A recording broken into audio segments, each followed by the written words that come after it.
Quite often we have kind of a really special attitude towards our sitting practice of meditation. Those of us who have been doing it for a while seem to, even if it's been a while, we kind of get caught up in the practice itself as being some kind of a special thing. So the title of this particular Dharma talk is Normalizing Meditation.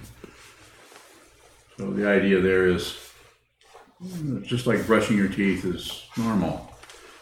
So I'm recommending that you work on that. Get that so that meditation practice is just a normal thing that you do. It might be odd to someone else who happens to stumble into seeing you sitting facing a wall for an hour or two.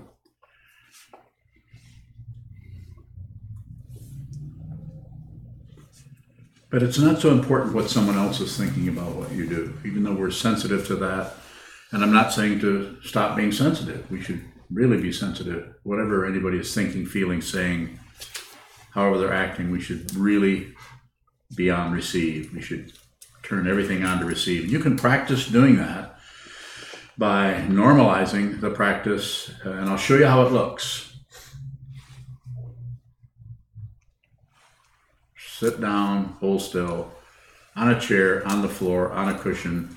Have a wall in front of you. If that's too close, sit back further. If you want to, you could even look across the room. You could look out a window, as long as whatever's happening in front of you is not moving around much. Sit down. Use this mudra, this hand position, left over right, with the thumb slightly touching. Not because it's so special, but because it's normal. It's just a normal thing to do. On the other hand, and I have to say on the same hand, because I'm talking about hands, putting these two hands together like this is something you rarely will do casually.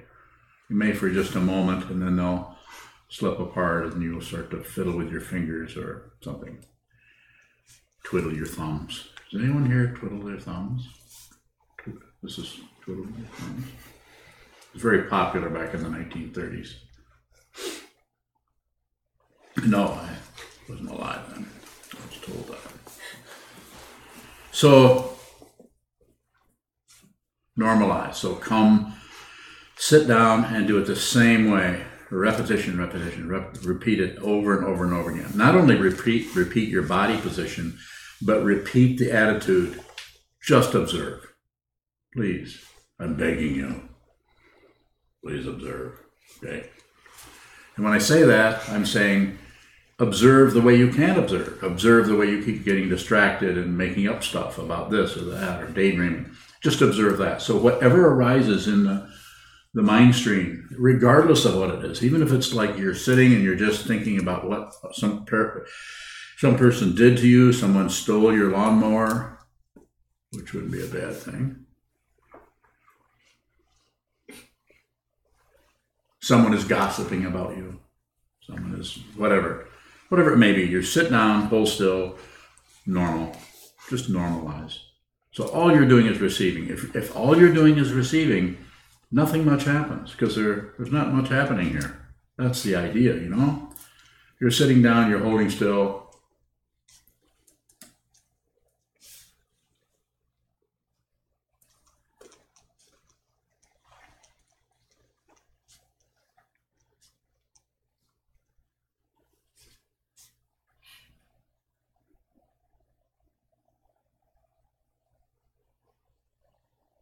And you just observe what moves. It won't be much. Breath will come and go. I don't teach follow the breath, although I did for a long time. That's the way I was trained. But I don't particularly recommend that. If you're having a lot of chaos, a lot of difficulty, then you could follow something that's moving, that's fairly dependable and repeats, would be the breath. But if you're just coming in to sit, just normally coming in to sit, maybe you counted the first 400 or 500 times that you meditated. I know I did. I wanted a credential. I wanted to know if I was doing enough of it, if I was getting somewhere. And of course, or maybe not of course, but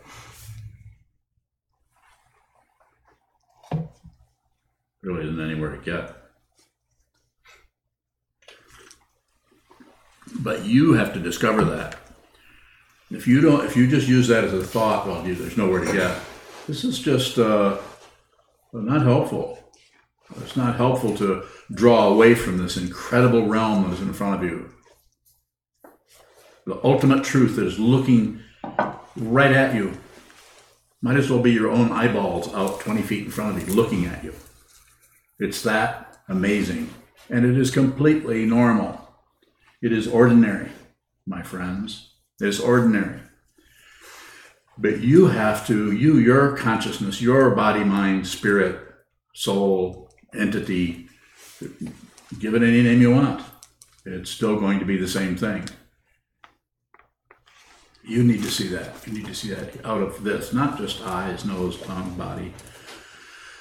You need to see it out of this, not out of this area. This, you need to see it out of here. If you do, you won't accept, reject, or look away. Yes? How does the heart center perceive? It doesn't. It doesn't need to perceive because it's not separate. I'm being as sincere with you as I can be. Would I mislead you?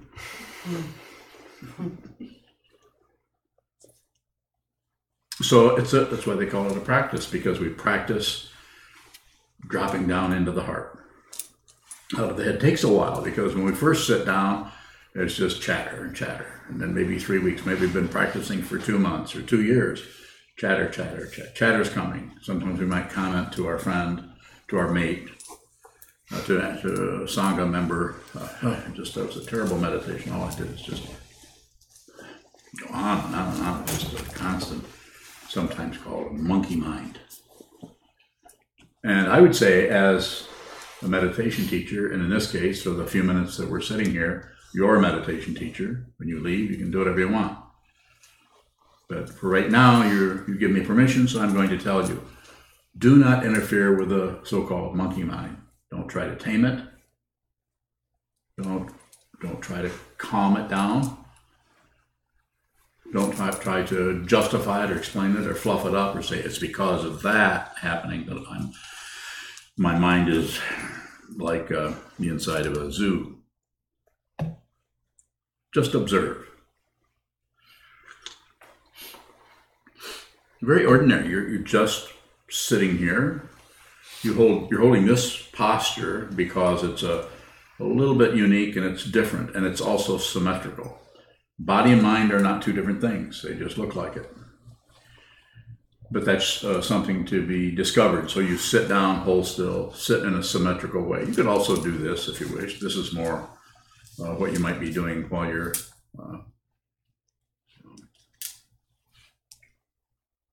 watching television. Symmetrical. And just observe. And when you observe, you may find yourself adding on or commenting on different things that happen. It takes a while to see the very subtle way that the mind observes something and then has little tiny, it's like you put little Post-it notes on things. You cannot leave them alone. We just can't stop meddling with our thoughts. Albeit very simple, I really shouldn't be thinking that. All right, here I go again. That's a wonderful Post-it note for someone who is trying to accomplish something with their mind. Listen to what I'm saying.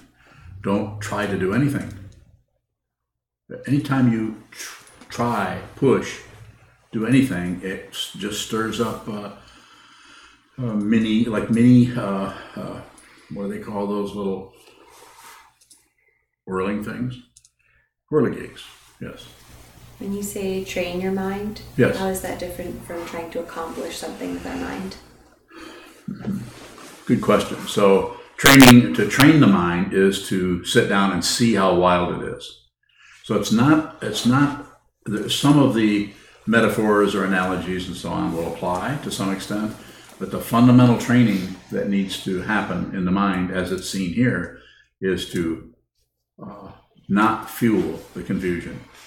When we come to meditation, sit down, the training that happens by virtue of exercising, stretching the awareness, which is invisible. You can't find the awareness, you can't really stretch it, but you can sit down and reprioritize the whole mental matrix, whatever word you want to apply to this very complicated situation called body, speech, mind, the 5 skandhas, and so on. Sit down, hold still, and look at the complication.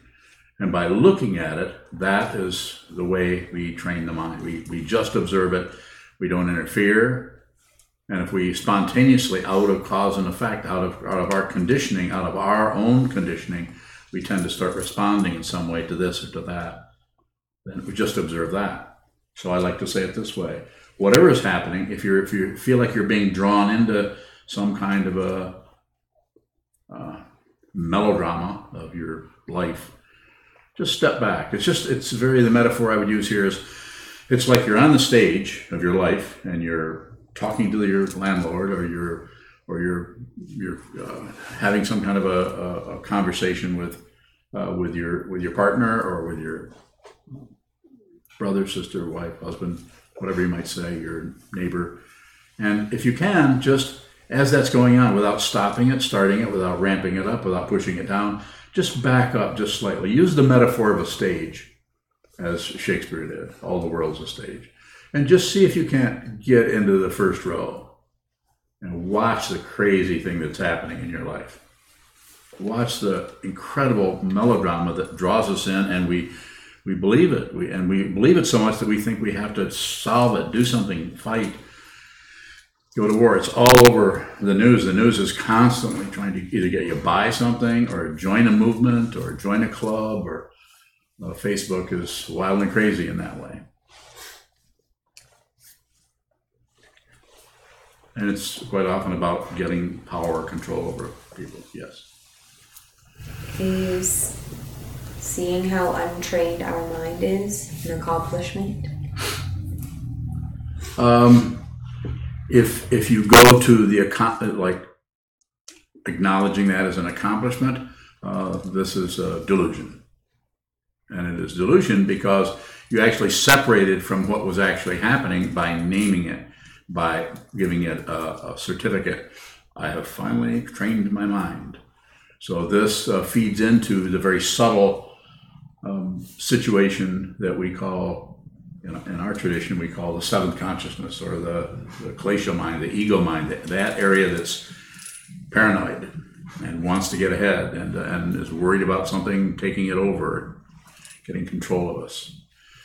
So training our mind what you do is you actually see how the mind works. Your training is involved in seeing very, very clearly, so you eventually can see the fundamental truth, which is everything is dependently arisen. This is one of the first things that the Buddha said, as far as we know, in 2,500 years ago, that everything is dependently arisen. It's an amazing, simple statement. Everything, anything you can call something, anything that has a name, is dependent on all the other things. I must have said this maybe thousands of times by now.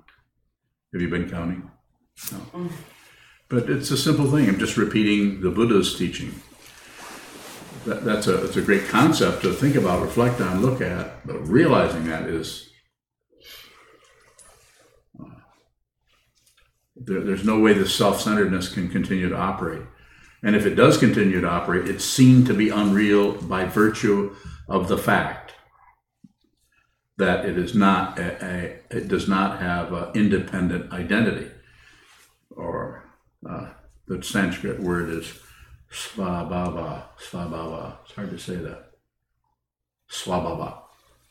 Ni, N-I is the romanization of that. Ni svabhava. No self. No self in the skandhas. The skandhas are form, feeling, perception, concept, consciousness, or memory and consciousness. There's form, there's feeling, there's perception, there's naming or concept or thinking processes, and the memory that shows up operates in that way. And then there's a sixth sense 6 sense fields and the objects that arise there, sounds, sights, smells, tastes, thoughts. You can't find yourself anywhere, but that when that all gets together and operates together, it's called, and when those all get together, and when the 5 skandhas enter the 6 realms of the human realm, the jealous God realm, the God realm, the hungry ghost realm, the animal realm, and the hell realm. It's called a human being or a living being. And when those get in there and operate in that area, getting ahead, falling behind, going to hell, going to heaven. And they're just states of mind. They're states of consciousness. And so what we do to train our mind is we train our mind to not be sucked into that. And how do we do that? We see that anything that occurs out in front of us in our life, instead of, you could say it this way, instead of just holding our seat and watching what happens, it becomes political. We want to vote for it, we want to vote against it. We want to ignore it. Oh, it's not none of my business, I'm not going there. So we comment on it. And it's not to say that you should do something or not do something or ignore something. It's always about awareness.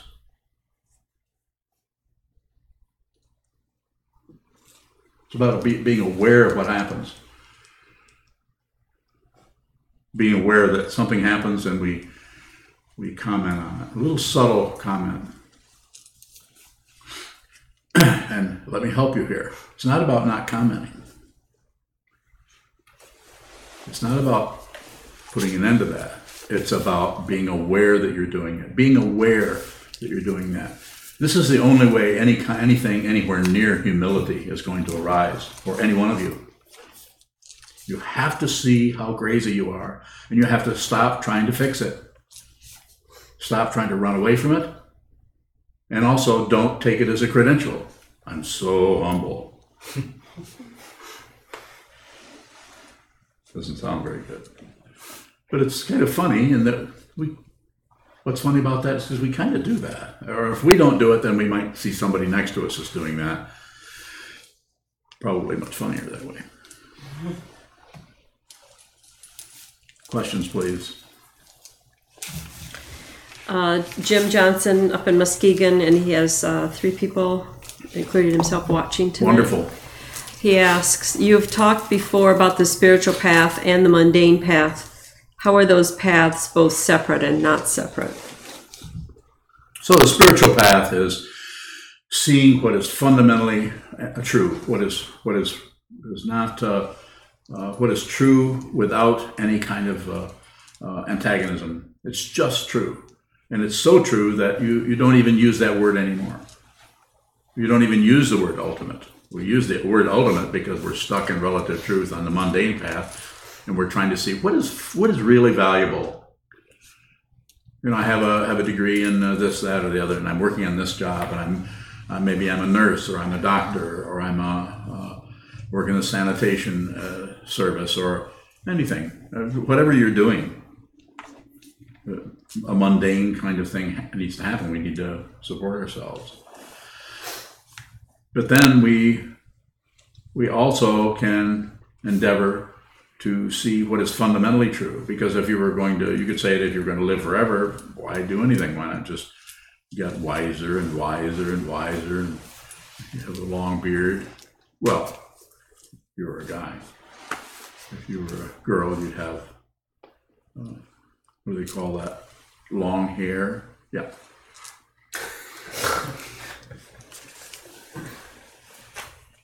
It's not funny. So you're making fun of me? I don't mind. So the mundane path and the spiritual path, when one walks the spiritual path, they're no longer separate. They look separate from the point of view of the mundane path. It looks like some other thing we have to do, some added on thing. This is what I'm saying when I say normalize meditation.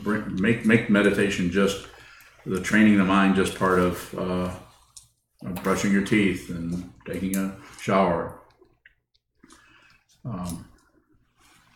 washing dishes and all of those mundane, very ordinary things. Those situations are in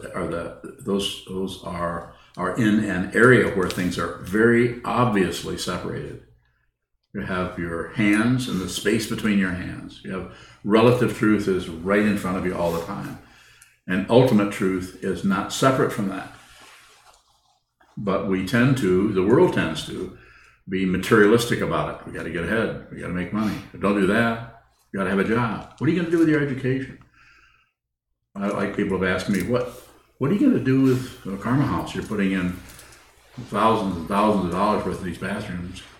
Like Yume, which I hope you're watching, Yume, up in Minneapolis, says, what are you going to do with it? And I don't know, what did I say? You were there.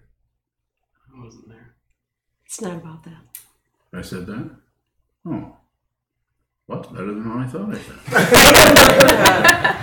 I didn't know I was that erudite. So, and it's not that you couldn't say, well, we're going to have a yoga studio and hopefully we can get our yoga teacher to, but if our yoga teacher wants to move to Honduras, no, you don't go to Honduras, goes to New Mexico or someplace, then that's fine. There's no, the right and wrong part of it, the success and failure part of it is a complete misunderstanding of what this is all about. So to address Mr. Johnson's question there, they are not separate, but you have to see that. Until you see that the mundane path and the spiritual path are not two different things, you will continue to separate them into practicing meditation, special thing you're doing, and then the everyday thing that you're doing of brushing your teeth, or the thing that's fundamentally normalized because you've been brushing your teeth for 25, 30 years or whatever, or doing anything. It's very ordinary. I'm saying normalize that. When you come into this is kind of a weird place if you've never been here before. Is anybody the first time they've ever been here? Okay, well, beginner's mind. You could actually come in here and see that this is totally new each time you come in. And when you do that, then, so it's not about making this like a kitchen or something. This is a very special place. And it seems necessary to do this very special, different thing than you're doing the rest of the time. And then as you go along, normalize that so that you don't think, gee, I've got to meditate. No, you don't. You don't have to do anything. It's not, discipline is not about making yourself do things you don't want to do. You might want to, if you're a meditator, you might want to just stop meditating for a while. We have people that live here that just don't meditate for a while. And they talk to me about it. And then we say, yeah, don't. Go do something else for a while. Based on who knows what. Feeling, all kinds of feelings can come up around that. And so you could do that yourself. That would be normalizing that. Yes? Could you say something about normalizing meditation? I'm just curious about how it's such a sharp contrast to anything else we do during the day, that just the experience of it sets it apart. So how do we normalize that? Do a lot of it. That's why we have, as I'm always bragging about, because it's important. We don't have strong forms in some ways, in the conventional way that a lot of Soto Zen temples, monasteries are very tight with some things, and we're pretty loose with some things here. Some things we're much different here. We don't have a strong rule about speech. I feel people are silent. If they're sitting 6.5 hours a day, that's enough being quiet. That's enough stillness. When we get up off the cushion, then it's about Sangha.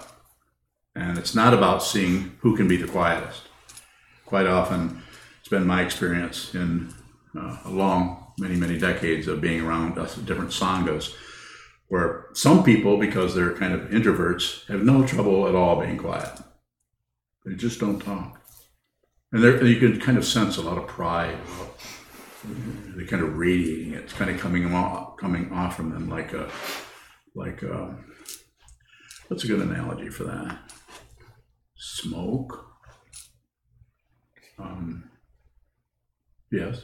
Heat. There you go, heat. Something is coming very puffed up. Another person, because they're extrovert, I'm just using that as we don't have to lock down on those definitions, but some people are just very inward and aren't really big on socializing and chattering all the time. And other people just need to be talking all the time and looking at everybody and, what do you think about what I'm thinking? Well, what are you thinking? Well, I just told you. Well, I think it's fine. No, I mean, really, what do you really think about me?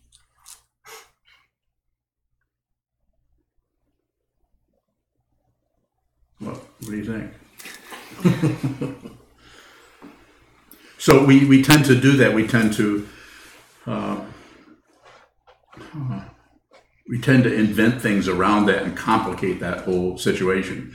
So I think it's very important for us, as a meditation society, as a sangha or community, for us to air that out. And that means that the people who are quiet, they can be quiet. And then the people who can want to talk a little bit. And it seems to be a very ordinary normalizing.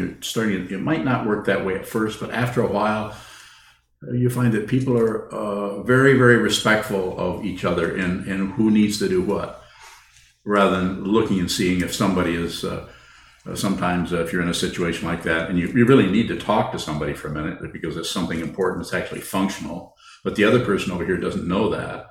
And so you say, so where I need some toilet paper. I said toilet paper. And so it's just a functional thing. And then someone over here sees you talking, doesn't know what you're saying, and goes, shh, functional speech. And so the whole thing kind of just gets disrupted and people have extra confusion to work with based on somebody else's projection about what you're doing. And it's just makes it difficult, makes it more difficult. So normalize. It's a very special thing. We come in, we sit down, we hold still. But if you do it a lot, eventually it's pretty ordinary. You might even find yourself getting up in the morning and going to meditate without even particularly thinking ahead about it. I need to meditate. You would just be doing that. That would be what would come next. Just like you don't really think, I got to get in there and brush my teeth. I have to put my clothes on.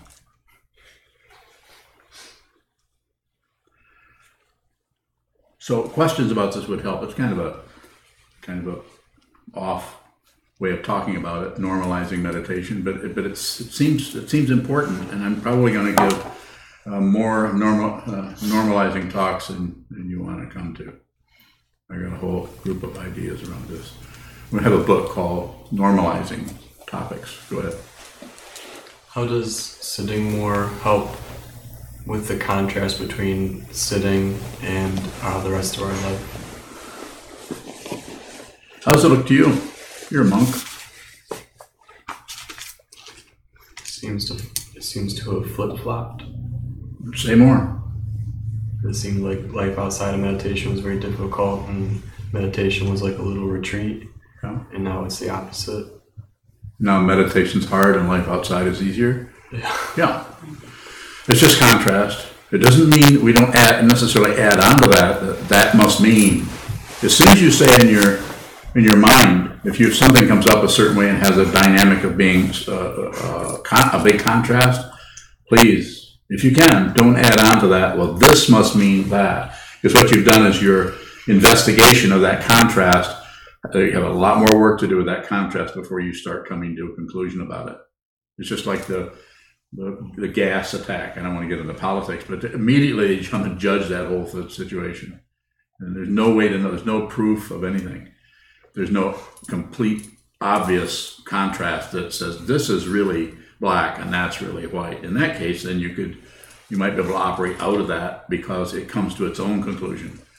If something needs concluding, it will conclude itself. It does not need your help based on open fear and on your own anxiety of needing to come to a conclusion. The more you meditate, the more you'll be able to live in an open dimension of being. You'll actually be able to live for long periods of time, maybe 20 minutes, without worrying about anything. It's an interesting way to say it, because quite often we're always thinking about something. Maybe you don't have this kind of body language, unless you're a cartoon. Yeah. How does normalizing meditation stretch awareness? It stretches it because there's no agenda around it. You've done it enough so that you just come in and sit, and you're just observing what's happening. You're just watching. Your mind goes this way, and you daydream about a vacation you just took, and then you come back. You're no longer picking and choosing. And so the ego mind doesn't like that. It wants a calm mind. Ego wants that because it's a credential. If you've meditated much, you've talked to other people that meditate, especially people that don't meditate very much, will quite often brag about their great meditations. I mean, I'm not saying brag in a way that's objectionable or difficult to listen to.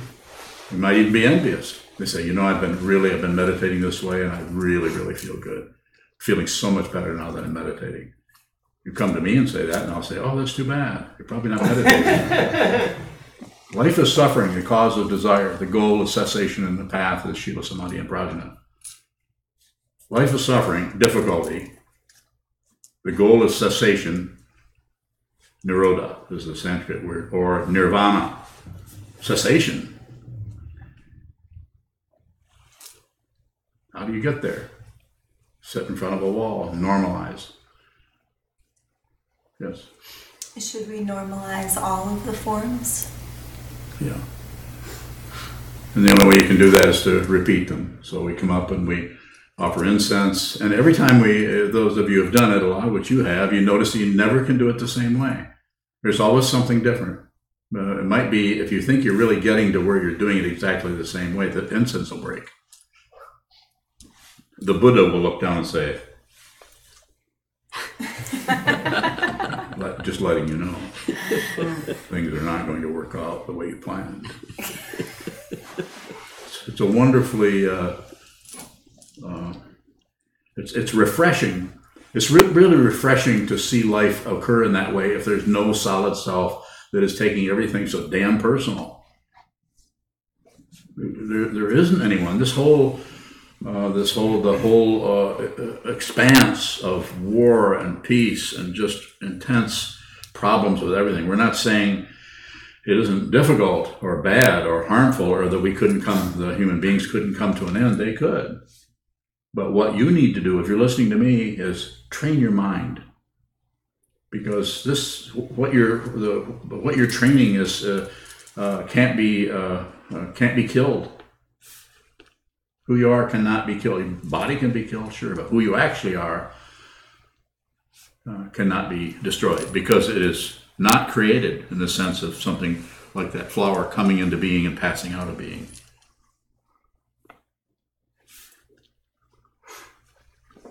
Of course, there's no promises of anything. Maybe it's totally wrong. Does training the mind reveal beginner's mind?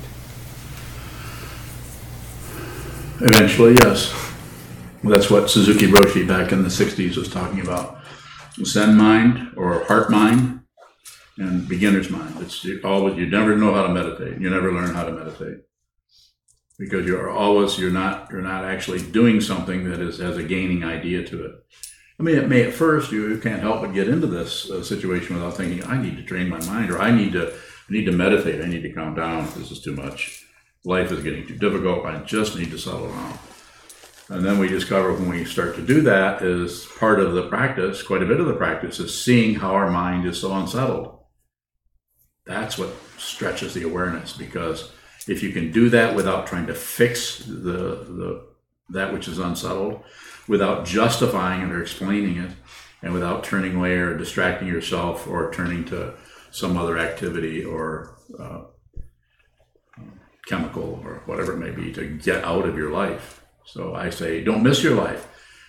Everything is happening to you. Everything happened to you yesterday. Everything is going to happen to you tomorrow is exactly what needs to happen. It's because it's dependently arisen. Nice, huh? So you can just live. Live in an open dimension where there's no demand, there's no questioning why this is happening, no getting lost in the plethora of comings and goings of everything. Yes. in terms of normalizing, that's a word that's been used in the secular world quite a bit. Is there any danger in normalizing meditation to the point where it becomes mundane? Well, it will. It will be seen to be not separate from mundane.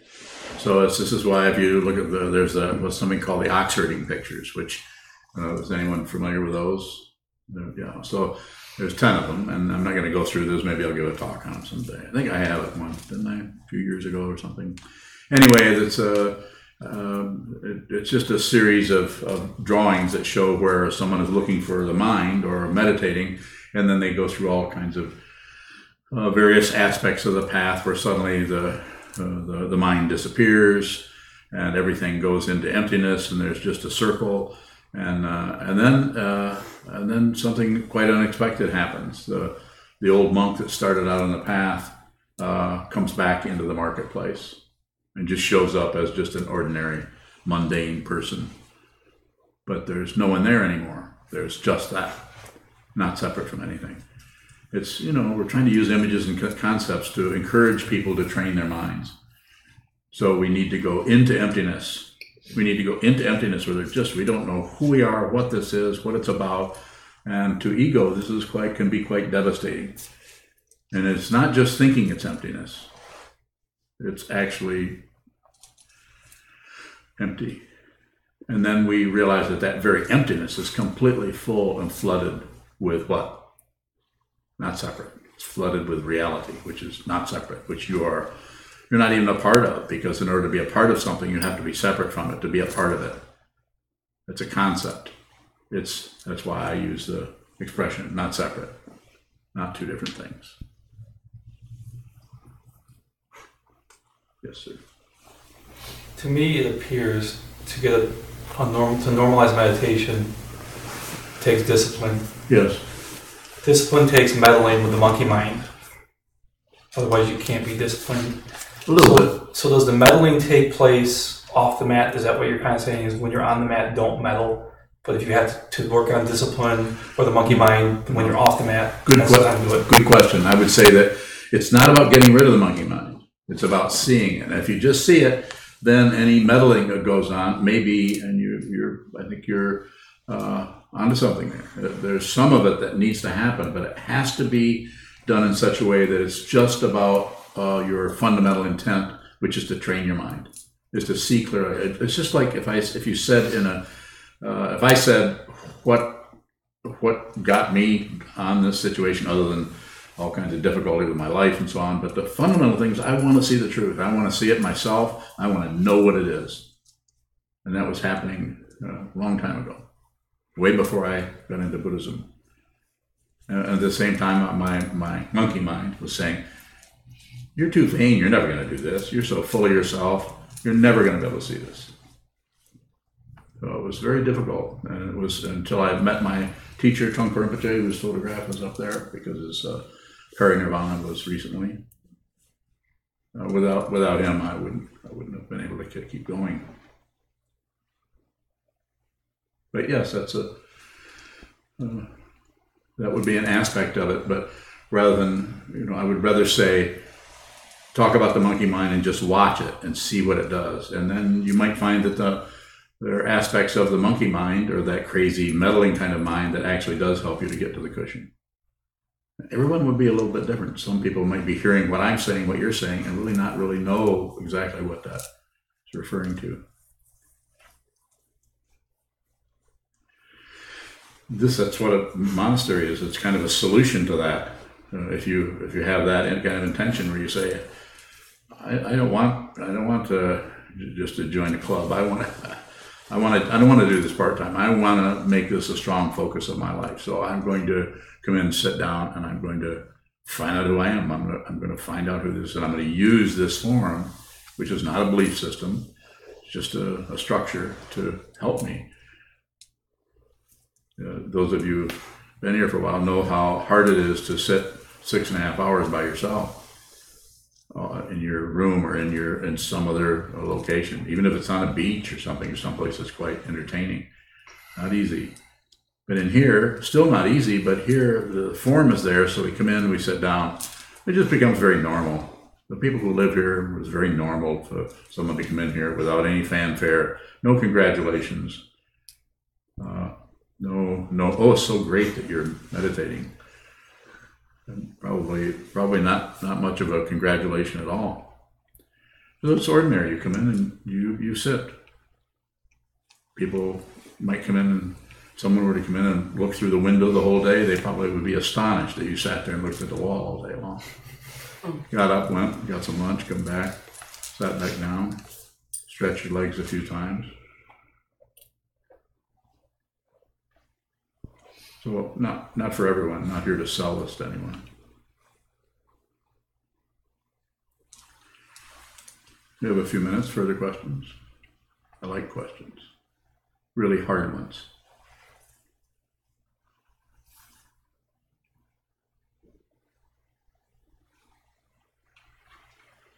Hard question. Oh, all right. Yes, sir. What if you find yourself stuck about watching what you're thinking and doing? Yes. And you don't know if it's your monkey mind or more of a meditation sort of it. Yeah. I can help you. Listen to what I'm saying and then reflect on it. Doesn't matter. There's only one, if you're a meditator, there's only one thing that matters, and I can show you what it is.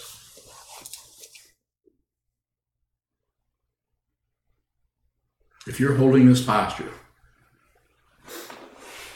for an hour a day, 2 hours a day, whatever you can manage it, sit more. Come here and sit. The door is unlocked all day long. People come and go and come and go. There's no fee charged. I mean, you're going to have to kick in some money at some point. Bottle deposits or something. But really, I really mean it to everyone. I'm saying if you come in and hold the body still, then it might be comfortable, it might be uncomfortable, your mind might be flooded with monkey business or what, or it might be just kind of flat, not much happening. But that's how you can experience it. The body and mind, since the body and mind are not separate, follow me here. Since the body and mind are fundamentally not separate, we sure think they are, but they're not. Just because we can drive to Walmart, don't go there by the way, but just because we can drive to Walmart and think about driving to Sears, driving to and think about it, we could do two different things at the same time. That just means we're versatile. It doesn't necessarily mean that the body and mind are separate. So if you're sitting, holding very still, you're actually training the mind because you're holding very still. So what you're aware of, you might be aware of some pain in your knee or your back or whatever, which I'm not here to make you sit still. You stretch out, stand up, do walking meditation. That's why we don't time walking meditation. We do it when you feel like getting up and walking. That's when you should do it, not when somebody up there hits the bell. So that's why we don't have that. I think we do it at the all day. So we have a little bit of experience of doing walking meditation or kinhin together. So all you have to do is sit down, hold still, and do a lot of it, normalize it. And then whatever is showing up, it's just like you're turning yourself into a movie screen, and just let the projector go. Let the camera keep shining this picture after that picture after that, and just observe. So that the observer quality and the object quality, in other words, that subject who's so-called observing an object or a feeling or emotion, a thought or another person or a cloud going by, is seen to be not separate. It's seen to be perception only. Good luck. Thank you for that question. Further questions? David? Is there a normalizing practice that gets us to our heart? So dropping down to the heart. Yeah. So using that image, I say, rise up out of your gut feelings, which sometimes that's the only place you can function from is, what your gut tells you. or your head thinking, should I, maybe I should, I shouldn't, but if I do that, then this will happen, and so on and so forth. And come here, come to this point. And if you do, it doesn't feel very valuable, because the materialistic kind of idea doesn't apply here. You can't find anything there. That's why it's the heart. So it's not the blood pumping organ we're talking about. We're talking about just, if you want to use the idea of a chakra or something like that, that would probably apply to some kind of energy that's here. So practice. You can, it's like, I'm sure some of you have experienced it. Sometimes you're sitting and you actually feel like you can see from something that is not really eyes. Even though your eyes are open, you're seeing in a different way. And it's not a particularly like an accomplishment where you're going to stand up and start telling everybody, or you might. You probably, if you start levitating, you're probably going to want to brag about it.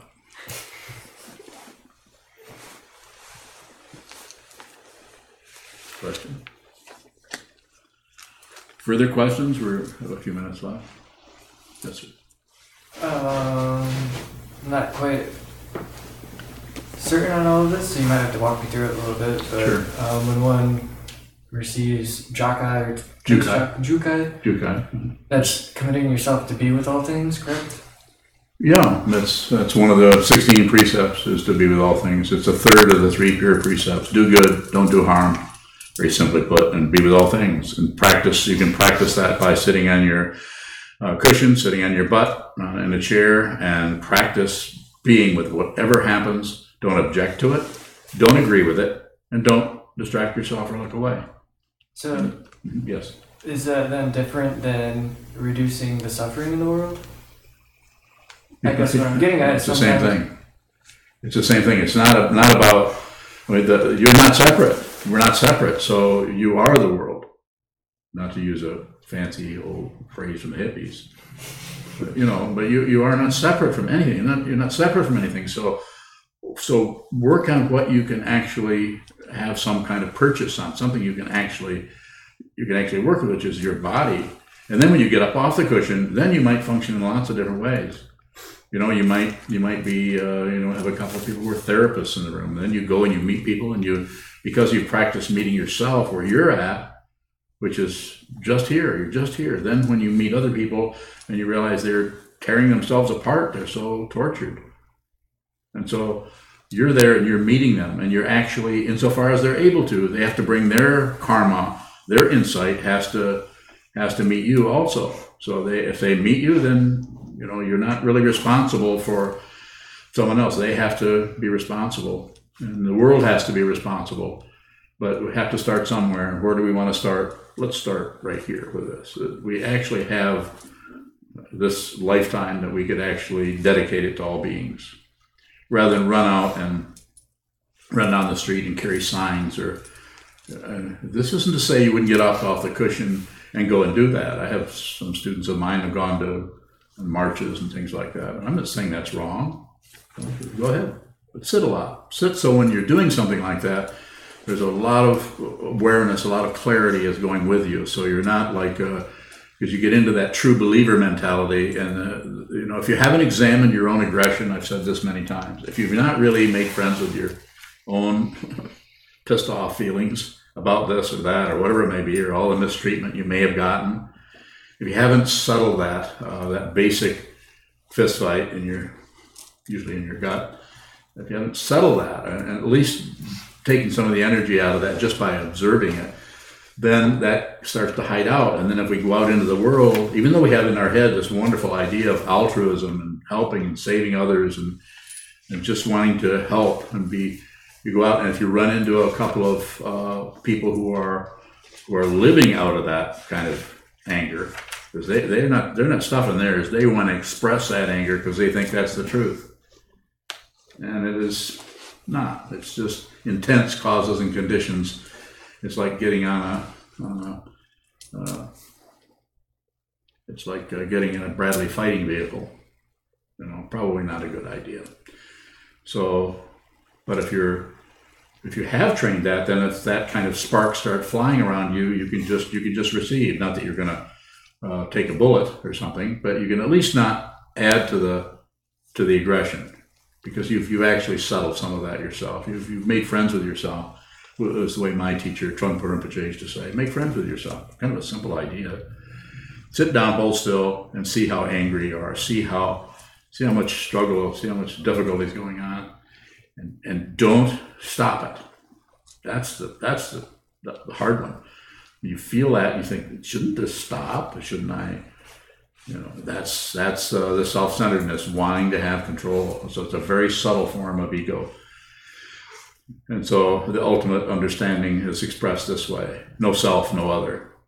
There's no solid being here. There's no solid being out there. Therefore, all beings are already saved.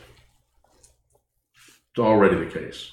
That's how you live in reality. You live in enlightenment.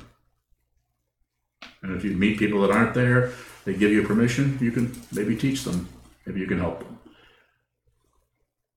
So it might sound, people who are tied up in materialism and tied up in warfare and think you have to do that, and you have to do this, and you have to do that, and they're trying to lecture you, get you to get on there with propaganda. Unless you're really clear about that, you'll either feel like, geez, I really should do something, or I can't do that, or you'll feel like you might have all kinds of conflicting emotions about that situation, so it makes it painful. But if you've made friends with yourself, you understand what this is, then you're not gonna go to war. Any other questions?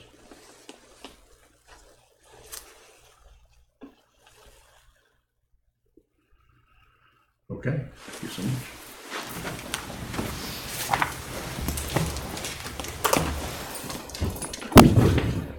We'll stand and dedicate the merit in the back of our red chant books. And I'd also like to remind everybody about the donation boxes we have in the hallway. We also accept your donations online via PayPal, or we have the ability to take your debit or credit card as well. Thank you for your support.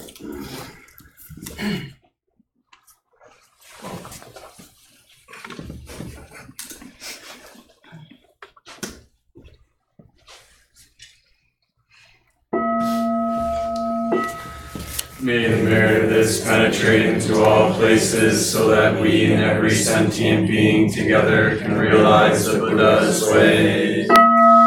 Ji-ho-san chi-chi-fu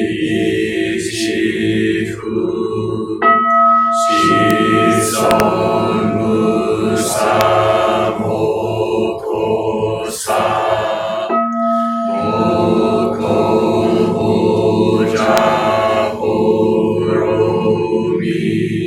the 10 directions, the 3 worlds, all Buddhas, all venerable ones, Bodhisattvas, Mahasattvas, the great Prajna, Paramita.